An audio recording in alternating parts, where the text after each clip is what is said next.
This is Akko. And this is Tamo for the Akko and Tamo podcast, a podcast dedicated to parenting where we explore new perspectives and share ideas on how to love yourself, love your partner, and shower your children with love. This is episode 55. And the topic of the day is Guide to Understanding Your Child's Temperament. And before we get started, please take a quick moment to subscribe to our show. Now let's get back to our recent happenings. So recently I've been taking these parent courses and I wanted to share everything that I've been learning. And so a part of today's topic is what I've been learning. And so I wanted to share what I've been learning because it's so important and it just hit home for me. Yeah, that's great. That's great. So let's go straight into it. The topic of the day today is Guide to Understanding Your Child's Temperament. Today we'll be talking about understanding your child's temperament and how it can affect your parenting. So we'll be discussing benefits of being aware of your children's unique temperament, as well as the challenges that can arise when there is a mismatch between parent and child. We'll be sharing tips on how to navigate these challenges to create a harmonious home. So, Akko, please share what you learned. Yeah, so understanding temperament. So what exactly is temperament? Temperament is an important feature of social and emotional health. The word temperament actually refers to the way we approach and react to the world. So simply put, temperament refers to a child's innate personality trait. And oftentimes people say that they can tell the child's temperament from their first cry. And I've heard that multiple times. And I wanted to simplify this and categorize these temperaments in three basic categories. The first one being easygoing, so they're much more flexible. And children that are slow to warm are known to be cautious children. And the last one is active. So they're active children. And so I wanted to give you a percentage as far as how many of these children are in each category. So 40% of children are flexible. So they tend to be the happy and have regular sleeping and eating habits and very adaptable, very calm, and not easy to get upset. And these are the kids that a lot of parents are like, oh my gosh, they're so easy to take care of. And another one is the cautious type. And these are the children that are slow in warming up. And these make up for 15% of children in the population. And so these kids might be less active. They tend to be a little more fussy. They may be more withdrawn or react negatively to new situation, but over time, they can become more positive with repeated exposure.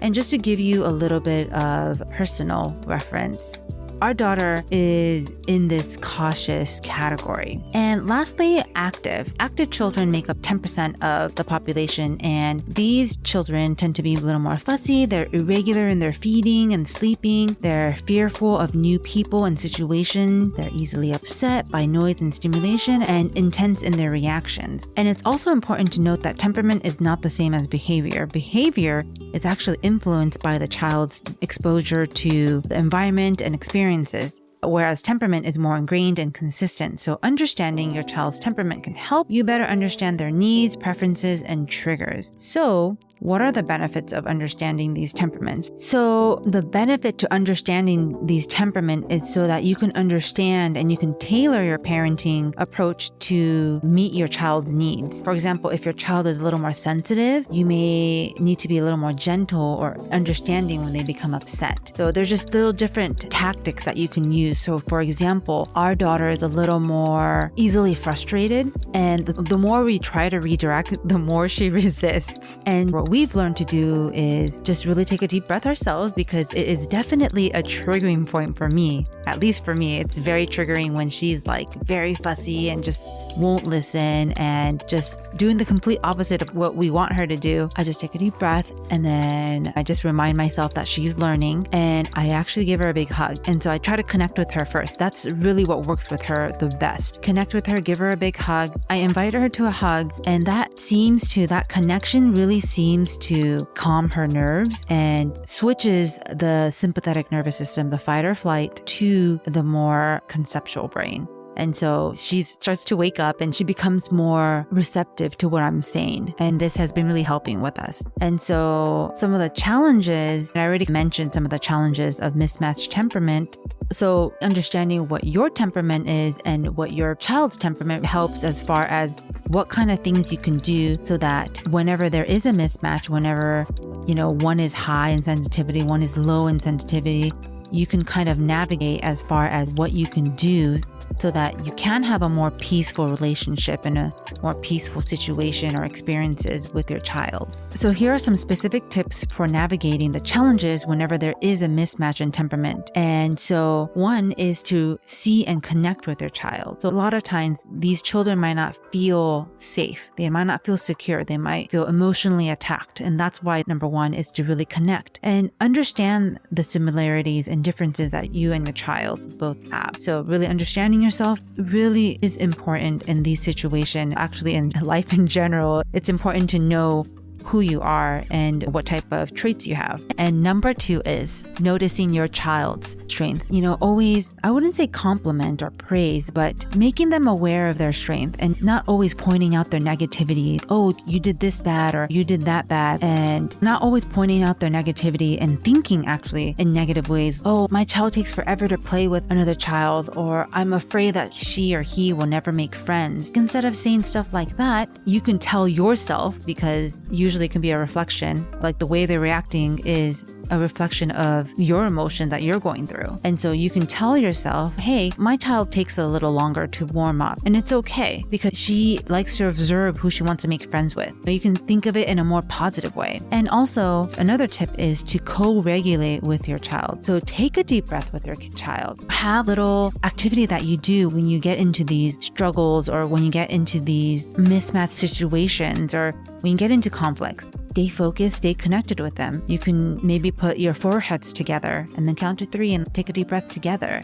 And you make the activity fun so that they're actually willing to do these deep breath activities or however way you want to regulate with your child. And then another one is to respond in a more helpful way. And so instead of brushing them off, connect with them. So connect in a way that's more helpful for them and not yourself, because you're the adult. You can regulate your emotions more than they can because they are unable to regulate any of their emotions. And so that's why you're there. And that's why you as a parent is there to help them. And lastly, be more flexible in teaching your child. Be more flexible in the way you're thinking. And I have to say, I had a hard time with this because we would always go into these new situations and our daughter would just cling on to me or Tamo. And honestly, in the beginning, it would trigger me in a way that was just really annoying. Like I used to always think, why can't my child be one of those kids that just can be so adaptable in any situation and just start playing with other kids and say hi to everyone? But soon I just realized like, this is how she is. She's just slow to warming up to situations, and that's okay. She's just very observant, and that's just the way she is, and I have to accept her for who she is. And once she warms up to the situation, it's totally fine. And so giving myself grace and giving her grace was a learning curve for myself. And so yeah, I just wanted to just share that information so that if you have a child that's a little more cautious, or if you have a child that's hard to adapt to situations, like you're not alone. And there are a lot of parents out there, and there are a lot of children out there that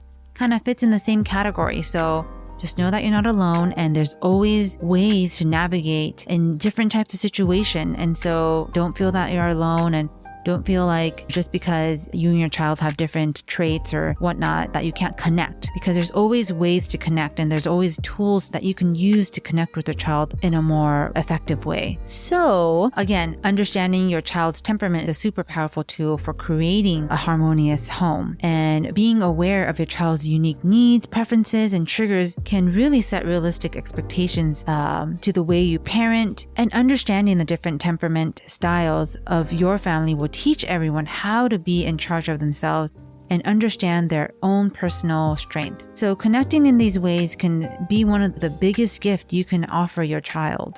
So if you think this episode is helpful for other parents, please share it. And if you haven't, please take a quick moment to subscribe to our show. And the question of the day is, what is your child's temperament? We'd love to hear from you. Please come say hi by commenting on our website by going to akkoandtamo.com and clicking on the podcast tab. We're also on Instagram at akkoandtamo. So come say hi to us there and let us know that you came from the podcast. Looking forward to hearing from you. Bye.